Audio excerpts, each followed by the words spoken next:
Alors, ce roman, Les Frères Kervégen, qui va sortir janvier-février 2017, pour moi, c'est un peu un manifeste contre la montée du Front National, l'extrême droite au pouvoir. Voilà. Je le dis très clairement parce que, au fur et à mesure que je l'écrivais, c'était cette idée-là finalement qui prenait le plus de place. Pourquoi? Parce que l'extrême droite au pouvoir et le Front National au pouvoir, c'est une déclaration de guerre à la diversité française et c'est une déclaration de guerre à la Bretagne. Il faut dire les choses clairement. Et j'ai pris en quelque sorte, je m'en suis rendu compte, le contre-pied du roman d'Houellebecq qui, avec beaucoup de talent dans son roman Soumission, il décrivait la prise de pouvoir par l'islam en France. Sous-entendu, voilà, on est beaucoup plus tolérant, trop tolérant, et donc on va se faire manger par les islamistes, etc.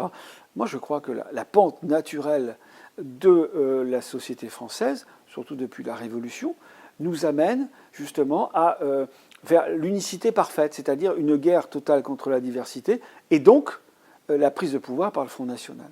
Je crois que c'est l'aboutissement du principe d'unicité du peuple français, c'est le Front National au pouvoir. Quand on voit ce qui se passe notamment aux États-Unis avec la prise de pouvoir de Trump, quand on voit la rupture qu'il y a entre les élites françaises et puis le peuple, un scénario à la Trump peut très très bien se voir en France, et la prise de pouvoir par le Front National peut tout à fait avoir lieu d'une manière démocratique.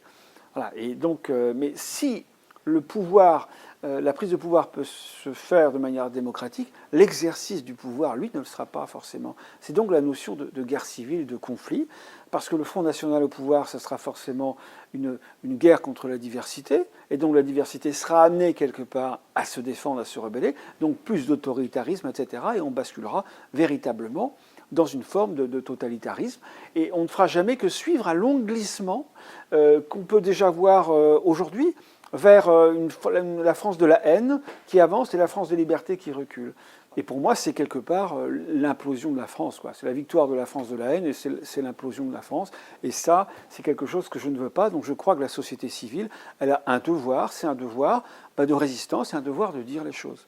Voilà. Et je crois que c'est important, surtout quand on bascule comme ça vers en situation d'autoritarisme, voire de totalitarisme, eh bien, la société civile, lorsqu'elle se manifeste et qu'elle est capable de dire attention là, il y a un souci, on n'est pas d'accord, eh bien le pouvoir fait attention.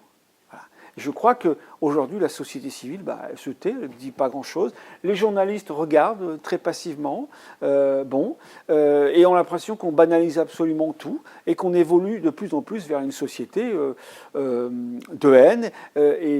Voilà, et on fait tout pour que, quelque part, le Front National prenne le pouvoir dans quelque temps. Donc, pour moi, c'est une idée très très forte. Je crois que la société civile, elle doit s'exprimer, c'est un devoir.